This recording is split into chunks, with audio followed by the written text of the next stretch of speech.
నా పేరు రామకృష్ణారెడ్డి అండి. నేను గత 12 సంవత్సరాలుగా ఈ కాలనీలో ఉంటున్నాను. మేమేదో సీనియర్ సిటిజన్లమంతా ఇక్కడ ఎక్కువ మంది చేరుకున్నాము. ఏదో ప్రశాంతంగా ఉంటుంది కాలనీ అనే ఉద్దేశంతో. ఈ పక్కన పూర్వం ఎప్పుడో గత 25 సంవత్సరాల క్రితం రెవెన్యూ వాళ్ళు వీళ్ళకు మోడమీదపల్లె రజకులకు ధోబీఘాట్‌కి ఏదో ఇచ్చినారని తెలిసింది. అప్పటి నుంచి కూడా ఉంది అక్కడ ధోబీఘాటు. అక్కడ వాళ్ళు వస్తున్నారు, బట్టలు ఉతుక్కొని పోతున్నారు. ఎవరో ముగ్గురో, నలుగురో, 3, 4 ఫ్యామిలీలు. రిక్షాలోనో, ఆటోలోనో వేసుకొని వచ్చి బట్టలు ఉతుక్కొని పోయేవాళ్ళు వాళ్ళు. మేము ఎప్పుడు ఏనాడు వాళ్ళకి అభ్యంతరం చెప్పలేదు. గత 4, 5 సంవత్సరాలుగా వాళ్ళు బట్టలు ఉతుక్కోవడానికి రావడం లేదు ఇక్కడికి. కారణం ఏంటని విచారిస్తే మాకు తెలిసినంతలో ఎవరు బట్టలు ఉతికేవాళ్ళు లేరు మోడమీదపల్లిలో. అందరూ ఆటోలు, ట్యాక్సీలు అన్నీ పెట్టుకొని వెళ్ళిపోతున్నారు. బట్టలు ఉతికే ఫ్యామిలీలే లేవు అక్కడ అని చెప్పి మాకు తెలిసిన సమాచారం. సరే ఇప్పుడు ఈ మధ్య దాదాపు ఒక 20 రోజుల క్రితం కొంతమంది వచ్చి ఇక్కడ లేనిపోని న్యూసెన్స్ చేయడము, ఏదో ఫెన్సింగ్ వేసుకుంటాము, ఫంక్షన్కి హాల్ కడతాము, ఏదో చెప్తున్నారు రకరకాలుగా. సరే ఏంటి సమాచారం అని చెప్పి మా బిల్డర్ భాస్కర్ రెడ్డి గారికి చెప్పి వాళ్ళందరినీ పిలిపించాము. అందరినీ ఇట్లే మాదిరే మాతో పాటే కూర్చోబెట్టుకొని వాళ్ళకి అర్ధగంట టైం ఇచ్చినాం. ఆయన ఏదో అంతా చెప్పాడు, లెక్చర్ అంతా. మేము ఇది చేస్తాం, అది చేస్తామని ముందంతా మంచిగా చెప్పినాడు. అందులో ఒక అబ్బాయి మాత్రం మేము బట్టలే ఉతుక్కుంటాం సార్, ఆడేదన్నా షెడ్ వేసుకోవడానికి మీరు కూడా 10,000 సాయం చేయండి అని కూడా అడిగినాడు. బంగారం ఇస్తాం పోనైనా వేసుకోపోండి అని చెప్పినాం బట్టలు వేసుకోవడానికి. మీరు ఒకసారి చూడండి సైట్కి వచ్చి. వాళ్ళ ధోబీఘాటు ఈ మొత్తం సర్వే నెంబర్లో ఆ లాస్ట్లో ఉంది, ఎక్కడ పడమటి దిశన. వాళ్ళు ఇప్పుడు తూర్పు దిక్కున వచ్చి ఫెన్సింగ్ బోర్ వేసినారు, దానికి మోటార్ బిగించినారు. చుట్టూ మొత్తం ఇటువైపు కొంత రెవెన్యూ స్థలం ఉంది, అంటే రోడ్డు పొరంపోకుంది. అటువైపు కొంచెం ఫారెస్ట్ ఉంది. ఇది కొంచెం అది కొంచెం కలిపి అంత వెడల్పుగా తయారు చేసుకొని అంత ఫెన్సింగ్ వేయాలని చూస్తున్నారు. ఎందుకు మీరు ఇట్లా చేస్తున్నారు? చేయొద్దు బాబు, మీకు ధోబీఘాట్కి ఇచ్చినారు, లక్షణంగా మీ వాళ్ళని వచ్చి బట్టలు ఉత్తుకొని పోమను, మాకు ఎలాంటి అభ్యంతరం లేదని చెప్పడం జరిగింది. అన్నీ చెప్పిన తర్వాత ఆయన లాస్ట్న మాకు ఇచ్చిన సైటు మా ఇష్టం, మేము ఏమైనా కట్టుకుంటాం, ఏమైనా చేసుకుంటాం అని చెప్పిపోయినాడు వాళ్ళ నాయకుడు. అట్లా చేసేదానికి వీలు లేదమ్మా అని చెప్పినాం. తర్వాత 4-5 రోజులకు మోటార్ బిగించేదానికి వచ్చినారు.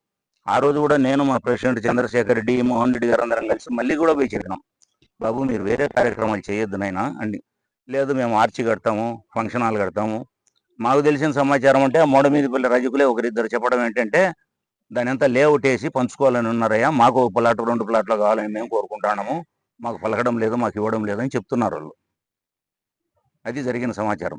వాళ్ళకి ఇచ్చిన, ఒకవేళ ఇచ్చి ఉంటే ఒక సర్వే నెంబరు 450లో 1 ఎకరం 36 సెంట్లు ఉండేది. అది ట్రయాంగిల్ బిట్ ఉంది. దాన్ని ఇప్పుడంతా వెడల్పుగా చేసి అటువైపు ఇటువైపు అంతా కలుపుకొని మధ్యలో రోడ్డు వేసి లేఅవుట్ వేసుకోవాలనే అభిప్రాయంలో వాళ్ళు ఉన్నారు. అందువల్ల మేము అభ్యంతరం చేసి గేటుకు బీగం వేసినాం. బాబు మీ కులవృత్తి చేసుకోండి, ఎప్పుడైనా వచ్చి బట్టలు ఉత్తుకొని పోండి అని చెప్పినాం. వాళ్ళు దాన్ని అంతా రివర్స్ చేసి మేమేదో కబ్జా చేయాలనుకుంటున్నామని, దాన్ని మాకేమవసరం ఉంది, 4 సెంటర్లు కట్టుకుని ఇంటికి లోన్లు కట్టుకోలేకున్నాం మేము. దాన్ని కబ్జా చేసి మేమేమైనా లేఅవుట్ వేస్తామా? వాళ్ళ అభిప్రాయాలు అట్టున్నాయి, అంత తారుమారు చేసి చెప్పి బీజేపీ వాళ్ళను, ఇంకా ఎవరు సిపిఐ, తెలుగుదేశము లీడర్లందరినీ కండువాలేసి పిలుచుకొచ్చి నిన్నంతా 4-5 సంవత్సరాలుగా ఏనాడు ఒక్క జత బట్టలు కూడా ఉతకని రజకులు నిన్న 20 మోదలు వేసుకొని, సాకలి మోదలు మూటలు ఉంటాయి చూడండి, ఆటోలలో, రిక్షాలలో, ఎద్దుల బండి మీద వేసుకొని వచ్చి గేట్ దగ్గర పెట్టి అందరూ కూర్చొని ఫోటోలు దిగి ఆ నాయకులంతా లెక్చర్లు ఇచ్చి నిన్న తహసీల్దార్ గారికి మేమేదో దొమ్మిగా ఆక్రమించుకుంటున్నామని చెప్పి వాళ్ళు కంప్లైంట్ ఇచ్చినారు.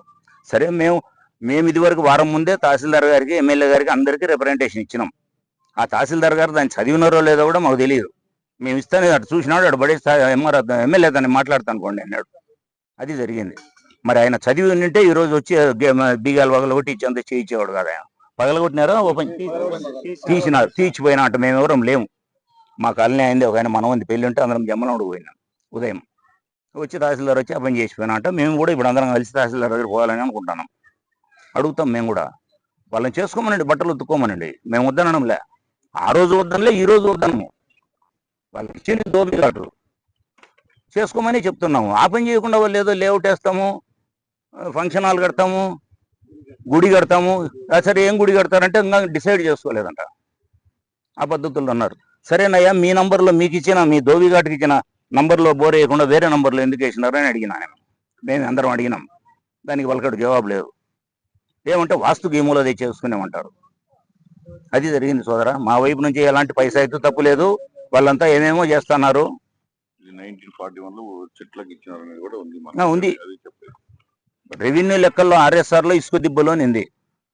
ఎమ్మెల్యే గారికి చెప్తానే ఆయన రెవెన్యూలో పనిచేసినోడే కదా, ఇసుక దిబ్బలు అంటున్నది ఏటిపురం పోగా అది ఎట్లా ఇస్తారు ఫంక్షన్ హాల్కు దానికి దీనికి, అవన్నీ ఏం వద్దని చెప్పి తహసీల్దార్కి ఇచ్చిన రిప్రజెంటేషన్ మీద నేను నీట్గా రాసినాడు ఆయన.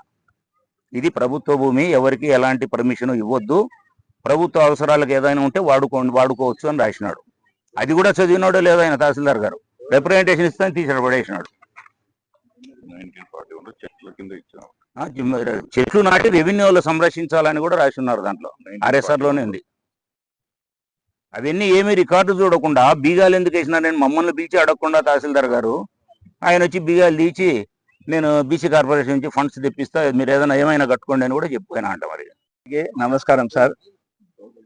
సార్ నేను కూడా ఇక్కడ దాదాపు ఒక 10 ఏళ్ల నుంచి ఇక్కడ కాపురం ఉంటున్నాను. నా పేరు మోహన్ రెడ్డి. ఇక్కడ వివిధ కుల వృత్తులు చేసుకుంటే వాళ్ళందరం ఉన్నాము. బీసీ వాళ్ళు ఉన్నారు, ఎస్సీ వాళ్ళు ఉన్నారు, ఎస్టీ వాళ్ళు ఉన్నారు, అలాగే ఇతర మతస్థులు కూడా అందరు ఉన్నారు సార్. మేము అందరం కలిసి కూడా ఇక్కడ సోదర భావంతో ఇక్కడ సహజీవనం చేస్తున్నాం అందరము. నేను దాదాపు ఈ మన రజక సోదరులు ధోబిఘాటుకు వెళ్ళే దారిలోనే నా ఇల్లు ఉంది సార్. దాదాపు 10 ఏళ్ల నుంచి వాళ్ళు వాళ్ళ వృత్తిని నిర్వహించుకుంటూ ఉన్నారు. ఈ 4-5 ఏళ్ల నుంచి వాళ్ళు ఇటీవల ఈ వైపు రావడం లేదు. గతంలో వాళ్ళు వచ్చి వాళ్ళ యొక్క కులవృత్తి చేసుకుంటా ఉంటే గిన మేము కానీ మా కాలనీ వాసులు కానీ ఎటువంటి వాళ్ళకు అభ్యంతరం అయితే మేమైతే చెప్పలేదు. వాళ్ళు మళ్ళీ ఈ 4 ఏళ్ల నుంచి ఇక్కడికి రావడం లేదు.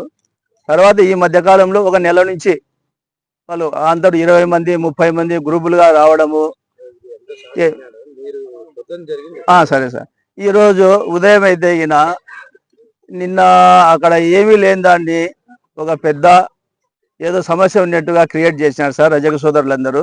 మరలా ఈరోజు కూడా దాదాపు వాళ్ళు ఒక 20-25 మంది వరకు మళ్ళీ ఈరోజు రావడం జరిగింది. అదే సమయంలో మన తహసీల్దార్ గారు కూడా ఇక్కడికి రావడం జరిగింది. ఆ సందర్భంగా వాళ్ళతో మాట్లాడుతూ ఉండగానే నన్ను కూడా పిలవడం జరిగింది తహసీల్దార్ గారు.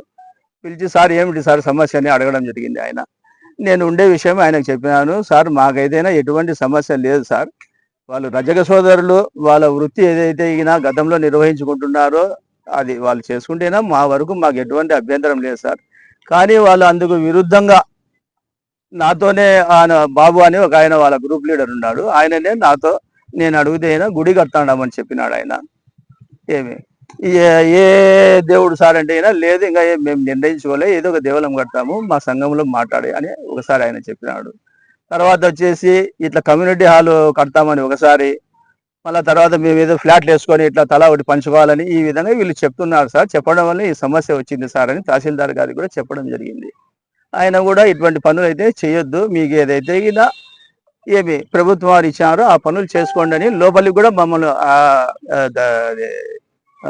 ఎంఆర్ఓ గారు కీస్ అడగడం జరిగింది. సార్ ఇట్లా కీస్ తెప్పండి సార్ ఇట్లా చూద్దామని తాళాలు తీసుకొని పోయినాము. సార్ కూడా లోపలికి వచ్చినాడు. నేరుగా ధోబిఘాట్ దగ్గరికి వెళ్ళడం జరిగింది. ధోబిఘాట్ దగ్గరికి వెళ్ళిన తర్వాత ఎంఆర్ఓ గారు మోటార్ రన్ చేయమని చెప్పినారు రజక సోదరులను. వాళ్ళు ఉండేసి సార్ ఇట్లా దాంట్లో నీళ్ళు ఏం రావడం లేదు సార్ అని సార్కి చెప్పడం జరిగింది. నేను కూడా ఆ సందర్భంగా సార్ చూడండి సార్ ఇట్లా ఈ మోటారే పని చేయడం లేదు, చేయకోకుండా అని వీళ్ళు అనవసరంగా నిన్న సీన్ అంతా క్రియేట్ చేశారు. కాబట్టి దయచేసి మీరు ఇవన్నీ గమనించండి సార్. మాకైతే వాళ్ళ వృత్తి చేసుకోవడానికి ఎటువంటి అభ్యంతరం లేదు సార్. ఇతర కట్టడాలు అయితే ఏదైనా ప్రభుత్వం రూల్స్ ఏ విధంగా ఉంటే ఆ విధంగా వాళ్ళు పర్మిషన్లు తెచ్చుకొని నిర్వహించుకోవచ్చు సార్ అనే విధంగా చెప్పడం జరిగింది సార్. ఆ సందర్భంగా తహసీల్దార్ గారు కూడా ఇక్కడ ఎటువంటి కట్టడాలు కట్టకూడదు, తర్వాత మీకు ఏదైతే ధోబిఘాటుకు కేటాయించారో అది మాత్రం మీరు నిర్వహించుకోండి, వాళ్ళు కూడా మీకు ఎటువంటి అభ్యంతరం చెప్పలేదు. కాబట్టి దయచేసి మీరు ఎవ్వరు కూడా అక్కడ ఎటువంటి కట్టడాలు ఈవెన్ ఏ షెడ్ కూడా ఎక్కడ కూడా వేయడానికి కుదరదు అనే విధంగా వాళ్ళకి చెప్పడం జరిగింది. అదేవిధంగా మీకు ఏదైనా కానీ పర్మిషన్లు కావాలంటేనే మీరు ఏదైనా రిప్రజెంటేషన్ ఇస్తే అది కలెక్టర్ గారికి పంపిస్తాము. వాళ్ళ దగ్గర నుంచి వచ్చిన తర్వాతనే మీరు ఏదైనా కానీ మీ నిర్మాణాలు ఏదైనా చేసుకోవాల్సి వస్తుంది. అటు కాకుండా మీరు ఏదైనా రూల్స్ వైలేట్ చేసేసి ఇతర కార్యక్రమాలు నిర్వహిస్తే నేనైతే మీ మీద క్రిమినల్ చర్యలు తీసుకుంటానని తహసీల్దార్ గారు కూడా వాళ్ళకి చెప్పడం జరిగింది సార్. ఈ విషయంగా మేము తహసీల్దార్ గారికి కూడా మేము ధన్యవాదాలు తెలియజేస్తున్నాము. సార్ ఇది సమస్య సార్, అంతకు మించి మాకైతే ఏం లేదు. లక్షణంగా రజక సోదరులు రావచ్చు, వాళ్ళ వృత్తి వాళ్ళు నిర్వహించుకోవచ్చు. ఏదైనా వాళ్ళు ఇతరత నిర్మాణాలు చేయాలని అనుకుంటేనే వాళ్ళు గవర్నమెంట్ని అప్రోచ్ అయ్యి వాళ్ళ ఏ విధంగా అయితే రూల్స్ అండ్ రెగ్యులేషన్స్ ఉన్నాయో వాటి ప్రకారం పోతేనే మాకు అభ్యంతరం లేదు సార్. ఇప్పటికైతేనే వాళ్ళ వృత్తిని వాళ్ళు నిర్వహించుకోవచ్చు. మేము ఎవరం కూడా వాళ్ళకి అభ్యంతరం చెప్పే వాళ్ళము లేము.